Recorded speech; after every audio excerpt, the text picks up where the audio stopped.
बेटा ਅੱਜ ਆਪਾਂ ਅਧਿਆਇ 1 ਵਾਸਤਵਿਕ ਸੰਖਿਆਵਾਂ ਦੀ ਅਭਿਆਸ 1.3 ਪੜ੍ਹਨ ਜਾ ਰਹੇ ਹਾਂ। 1.1 ਤੇ 1.2 ਅਭਿਆਸ ਅਸੀਂ ਆਪਣੀ ਪਿਛਲੀ ਵੀਡੀਓ 'ਚ ਕੰਪਲੀਟ ਕਰ ਲਿੱਤੀ ਹੈ। 1.1 ਵਿੱਚ ਆਪਾਂ ਮਾਸਾਵਾ ਯੂਕਲਿਡ ਵਿਧੀ ਰਾਹੀਂ ਹੱਲ ਕਰਨ ਦੀ ਬਾਰੇ ਸਿੱਖਿਆ ਸੀਗਾ ਅਤੇ ਕੁਝ ਥਿਊਰੀ ਟਾਈਪ ਕੁਐਸਚਨਸ ਵੀ ਕੀਤੇ ਸੀਗੇ ਜੋ ਯੂਕਲਿਡ ਵਿਧੀ ਨਾਲ ਹੱਲ ਹੁੰਦੇ ਸੀਗੇ। 1.2 ਅਭਿਆਸ ਦੇ ਵਿੱਚ ਆਪਾਂ ਮਾਸਾਵਾ ਤੇ ਲਾਸਾਵਾ ਗੁਣਨਖੰਡ ਵਿਧੀ ਨਾਲ ਕੱਢਣਾ ਅਤੇ 2 ਸੰਖਿਆਵਾਂ ਦੇ ਵਿੱਚ ਜਾਂਚ ਕਰਨੀ ਅਤੇ 3 ਸੰਖਿਆਵਾਂ ਦੇ ਵਿੱਚ ਸਿਰਫ ਮਾਸਾਵਾ ਤੇ ਲਾਸਾਵਾ ਕੱਢਣਾ ਸਿੱਖਿਆ ਅਤੇ 2-3 ਕੁਐਸਚਨ ਹੋਰ ਜਿਹੜੇ ਕਿ ਭਾਤ ਸੰਖਿਆਵਾਂ ਦੇ ਤਹਿਤ ਕੀਤੇ। ਹੁਣ 1.3 ਅਭਿਆਸ ਜਿਹੜੀ ਹੈ ਇਹਦੇ ਵਿੱਚ ਆਪਾਂ ਆਪਰਿਮੇਯ ਸੰਖਿਆ ਬਾਰੇ ਸਿੱਧ ਕਰਨ ਦੇ ਸਵਾਲ ਕਰਨੇ ਨੇ। ਇਸ ਅਭਿਆਸ ਵਿੱਚ ਸਾਡੇ ਕੋਲ 2 ਤਰ੍ਹਾਂ ਦੇ ਸਵਾਲ ਹੋਣਗੇ। ਇੱਕ ਤਰ੍ਹਾਂ ਦਾ ਸਵਾਲ ਕਿੱਦਾਂ ਹੋਏਗਾ ਕਿ ਸਿੱਧ ਕਰੋ ਵਰਗਮੂਲ 5 ਇੱਕ ਅਪਰਿਮੇਯ ਸੰਖਿਆ ਹੈ, ਵਰਗਮੂਲ 3 ਇੱਕ ਅਪਰਿਮੇਯ ਸੰਖਿਆ ਹੈ, ਜਾਂ ਵਰਗਮੂਲ 2 ਜਾਂ ਵਰਗਮੂਲ 7, ਮਤਲਬ ਇਕੱਲਾ ਵਰਗਮੂਲ ਵਾਲਾ ਹੀ ਅੱਖਰ ਦਿੱਤਾ ਹੋਏਗਾ। ਇੱਕ ਸਵਾਲ ਦੇ ਵਿੱਚ ਕੀ ਹੋਏਗਾ, ਵਰਗਮੂਲ ਵਾਲਾ ਅੱਖਰ ਇਕੱਲਾ ਨਾ ਹੋ ਕੇ ਕੋਈ ਨਾ ਕੋਈ ਅੱਖਰ ਉਹਦੇ ਵਿੱਚ ਗੁਣਾ ਹੋ ਰਿਹਾ ਹੋਊਗਾ, ਜਾਂ ਕੁਛ ਜੋੜ ਹੋ ਰਿਹਾ ਹੈ, ਜਾਂ ਕੁਛ ਭਾਗ ਹੋ ਰਹੀ ਹੈ। ਤੁਸੀਂ ਦੇਖ ਸਕਦੇ ਹੋ ਇਹ 2 ਤਰ੍ਹਾਂ ਦੇ ਸਵਾਲ ਆਪਾਂ ਇਸ ਅਭਿਆਸ ਵਿੱਚ ਡਿਸਕਸ ਕਰਾਂਗੇ।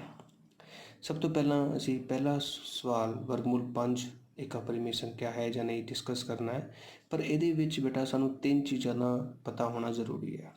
ਨੰਬਰ 1, ਤੁਸੀਂ ਜਾਣਦੇ ਹੋ ਕਿ ਮੰਨ ਲਓ ਅਸੀਂ ਇੱਕ ਰਸਤੇ 'ਤੇ ਖੜ੍ਹੇ ਹਾਂ, ਉੱਥੋਂ 2 ਰਸਤੇ ਨਿਕਲਦੇ ਆ, 2 ਗਲੀਆਂ ਜਾ ਰਹੀਆਂ।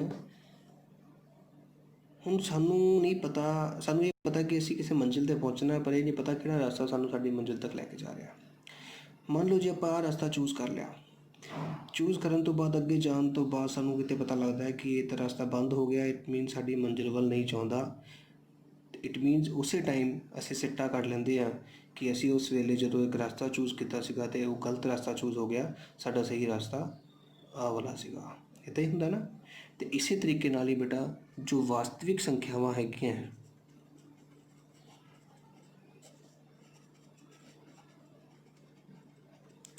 ਇਹ 2 ਤਰ੍ਹਾਂ ਦੀ ਹੁੰਦੀਆਂ ਬੇਟਾ। ਪਹਿਲਾ ਪਰਿਮੇਯ ਸੰਖਿਆਵਾਂ, ਦੂਜਾ अपरिमेय संख्यावां।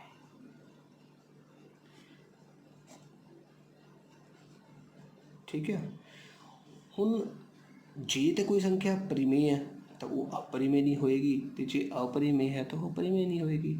ਠੀਕ ਹੈ ਨਾ। ਅਤੇ ਹੁਣ ਸਾਡੇ ਕੋਲ ਵੀ 2 ਹੀ ਰਸਤੇ ਹੈ ਕਿ ਵਰਗਮੂਲ 5 ਇੱਕ ਪਰਿਮੇਯ ਹੋ ਸਕਦੀ ਹੈ ਜਾਂ ਫਿਰ ਅਪਰਿਮੇਯ ਹੋ ਸਕਦੀ ਹੈ। ਸਾਨੂੰ ਕਿਹਾ ਜਾ ਰਿਹਾ ਕਿ ਸਿੱਧ ਕਰੋ ਕਿ ਵਰਗਮੂਲ 5 ਇੱਕ ਅਪਰਿਮੇਯ ਸੰਖਿਆ ਹੈ, ਅਤੇ ਇਸ ਲਈ ਅਸੀਂ ਕੀ ਕਰਾਂਗੇ, ਉਹੀ ਤਰੀਕਾ ਅਪਣਾਵਾਂਗੇ। ਅਸੀਂ ਮੰਨ ਲਾਂਗੇ ਕਿ ਸਾਡੀ ਜਿਹੜੀ ਵਰਗਮੂਲ 5 ਹੈ ਉਹ ਪਰਿਮੇਯ ਸੰਖਿਆ ਹੈ, ਉਲਟਾ ਮੰਨਣਾ।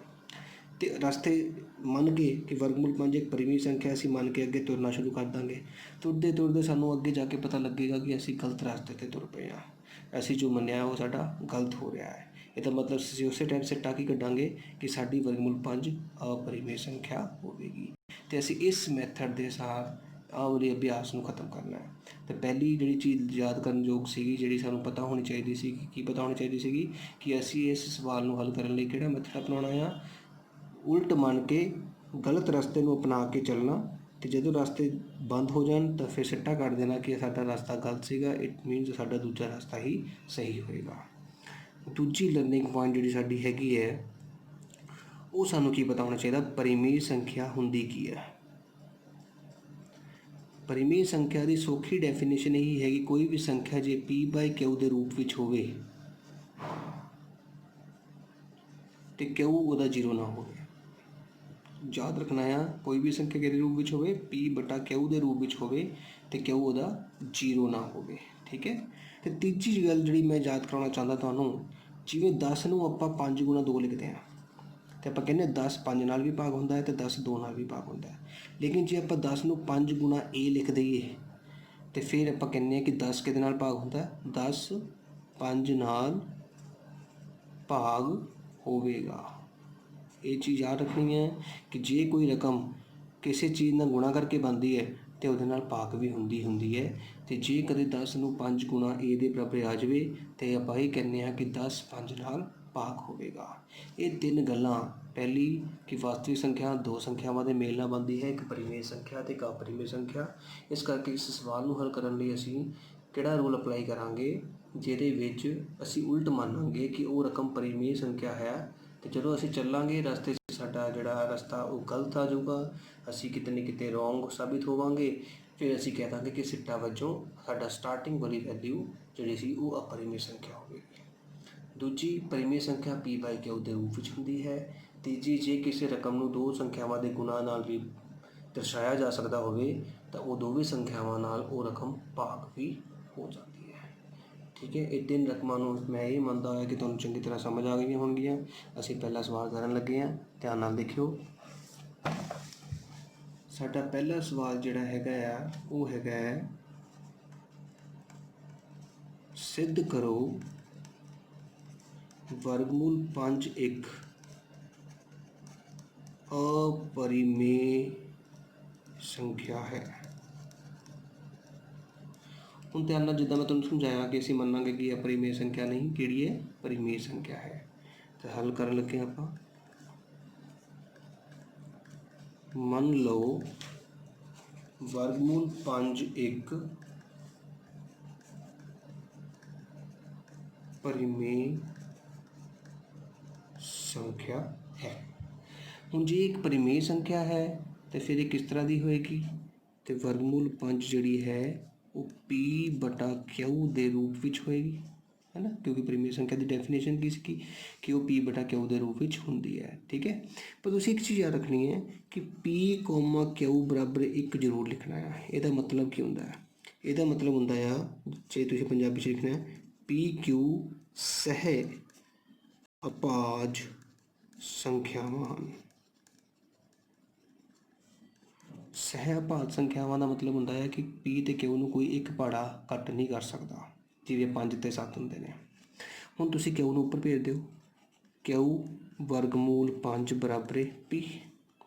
ਹੁਣ ਅਸੀਂ ਵਰਗਮੂਲ ਹਟਾਉਣ ਲਈ ਦੋਵਾਂ ਪਾਸੇ ਵਰਗ ਲੈਣ 'ਤੇ ਕੀ ਆ ਜਾਊਗਾ, q ਦੇ ਉੱਤੇ ਵਰਗ ਆ ਜਾਏਗਾ, 5 ਤੋਂ ਵਰਗਮੂਲ ਹਟ ਜਾਏਗਾ ਅਤੇ p ਦੇ ਉੱਤੇ ਵਰਗ ਆ ਜਾਏਗਾ। ਇਹ ਦੱਸੋ ਸਮਝ ਲੱਗੀ? ਸਭ ਤੋਂ ਪਹਿਲਾਂ ਅਸੀਂ ਮੰਨ ਲਿਆ ਕਿ ਸਾਡਾ ਵਰਗਮੂਲ 5 ਇੱਕ ਪਰਿਮੇਯ ਸੰਖਿਆ ਹੋਵੇਗਾ, ਇਸ ਕਰਕੇ ਉਹ p/q ਦੇ ਰੂਪ ਵਿੱਚ ਹੋਵੇਗਾ। ਅਤੇ ਫਿਰ ਅਸੀਂ q ਵਰਗਮੂਲ 5 ਨੂੰ p ਦੇ ਬਰਾਬਰ ਮੰਨਿਆ, q ਉੱਪਰ ਚਲਾ ਗਿਆ, ਦੋਵਾਂ ਪਾਸੇ ਵਰਗ ਲੈ ਲਿਆ, q ਦੇ ਉੱਤੇ ਵਰਗ ਆ ਗਈ, ਇੱਥੇ ਵਰਗਮੂਲ ਹਟ ਗਿਆ, ਇਹ p ਦੇ ਉੱਤੇ ਵਰਗ ਆ ਗਿਆ। ਹੁਣ ਮੈਂ ਤੁਹਾਨੂੰ ਹੁਣੇ ਦੱਸਿਆ ਕਿ ਜੇ ਕੋਈ ਵੀ ਰਕਮ ਦੋ ਸੰਖਿਆਵਾਂ ਦੇ ਗੁਣਾਂ ਨਾਲ ਬਣਦੀ ਹੈ, ਇਹਦਾ ਮਤਲਬ ਜਿਹੜੀ ਹੈ p ਦੀ ਘਾਤ 2 ਜਿਹੜਾ ਹੈ ਉਹ 5 ਨਾਲ ਕੀ ਹੋਏਗਾ, ਭਾਗ ਹੋਵੇਗਾ। p ਦੀ ਘਾਤ 2 5 ਨਾਲ ਭਾਗ ਹੋਵੇਗਾ। ਅਤੇ ਜੇ p ਦੀ ਘਾਤ 2 5 ਨਾਲ ਭਾਗ ਹੋ ਰਿਹਾ ਤਾਂ ਇਹਦਾ ਮਤਲਬ ਕੀ ਹੈ, p 5 ਨਾਲ ਭਾਗ ਹੋਵੇਗਾ। ਆਈ ਗੱਲ ਸਮਝ? ਹੁਣ p 5 ਨਾਲ ਭਾਗ ਹੋ ਚੁੱਕਾ ਆ। ਹੁਣ ਜੇ p 5 ਨਾਲ ਭਾਗ ਹੋ ਰਿਹਾ ਹੈ, ਇਹਦਾ ਮਤਲਬ p ਜਿਹੜਾ ਆ 5c, ਕੁਛ ਵੀ p ਨੂੰ ਅਸੀਂ 5c, ਮਤਲਬ ਮੈਂ ਤੁਹਾਨੂੰ ਦੱਸਿਆ ਨਾ ਕਿ ਜੇ ਕੋਈ ਰਕਮ 5 ਨਾਲ ਭਾਗ ਹੁੰਦੀ ਹੈ ਤਾਂ 5 ਗੁਣਾ ਕੁਛ ਲਿਖਿਆ ਜਾ ਸਕਦਾ ਉਸਨੂੰ, ਅਤੇ ਜੇ p 5 ਨਾਲ ਭਾਗ ਹੋ ਰਹੀ ਹੈ ਤਾਂ p ਬਰਾਬਰ 5 ਗੁਣਾ a b c, ਪੂਰੀ ਤੁਹਾਡੀ, ਤੁਸੀਂ ਜੋ ਮਰਜ਼ੀ ਲਿਖ ਸਕਦੇ ਹੋ, ਮੈਂ c ਲਿਖ ਲਿਆ। ਠੀਕ ਹੈ, p ਬਰਾਬਰ ਕੀ ਲਿਖਿਆ, 5c। ਹੁਣ ਇਸ ਰਕਮ ਨੂੰ ਕਿਸ ਵਿੱਚ ਪੜ੍ਹਨਾ, ਰਕਮ ਇਹਨੂੰ 1 ਮੰਨ ਲੈਂਦੇ ਹਾਂ, ਇਹਨੂੰ 2 ਕਰ ਲੈਂਦੇ ਹਾਂ, ਇਸ ਨੂੰ ਸਮੀਕਰਨ 1 ਵਿੱਚ ਭਰਦੇ ਹਾਂ। 5 q ਦੀ 2 ਬਰਾਬਰ p 5c ਦੀ ਘਾਤ 2, 5 q ਦੀ 2 ਬਰਾਬਰ 25c ਦੀ 2। ਠੀਕ ਹੈ, 5 q ਦੀ 2 ਬਰਾਬਰ 25/5c ਦੀ 2, ਤਾਂ q ਦੀ 2 ਕਿਹਦੇ ਬਰਾਬਰ ਆ ਗਿਆ, 5c ਦੀ 2 ਦੇ। ਹੁਣ q ਦੀ 2 5 ਗੁਣਾ c ਦੀ 2 ਦੇ, ਮਤਲਬ ਕੀ ਹੋਊਗਾ, q ਦੀ 2 5 ਨਾਲ ਭਾਗ ਹੋਵੇਗਾ। ਜੇ q ਦੀ 2 5 ਨਾਲ ਭਾਗ ਹੋ ਗਿਆ ਤਾਂ q 5 ਨਾਲ ਭਾਗ ਹੋਵੇਗਾ। ਹੁਣ ਧਿਆਨ ਨਾਲ ਦੇਖੋ, ਅਸੀਂ ਕੀ ਸਿੱਧ ਕੀਤਾ, p 5 ਨਾਲ ਭਾਗ ਹੋ ਰਿਹਾ ਸੀਗਾ, ਇੱਥੇ q ਵੀ 5 ਨਾਲ ਭਾਗ ਹੋ ਰਿਹਾ, ਲੇਕਿਨ ਅਸੀਂ ਸਟਾਰਟਿੰਗ 'ਚ ਕੀ ਮੰਨਿਆ ਸੀਗਾ ਕਿ p ਅਤੇ q ਸਹਿ ਅਭਾਜ ਸੰਖਿਆਵਾਂ ਜਿਨ੍ਹਾਂ ਨੂੰ 1 ਤੋਂ ਇਲਾਵਾ ਕੋਈ ਹੋਰ ਪਹਾੜਾ ਨਹੀਂ ਕੱਟ ਸਕਦਾ। ਅਤੇ ਫਿਰ ਅਸੀਂ ਕੀ ਲਿਖਾਂਗੇ, ਪਰ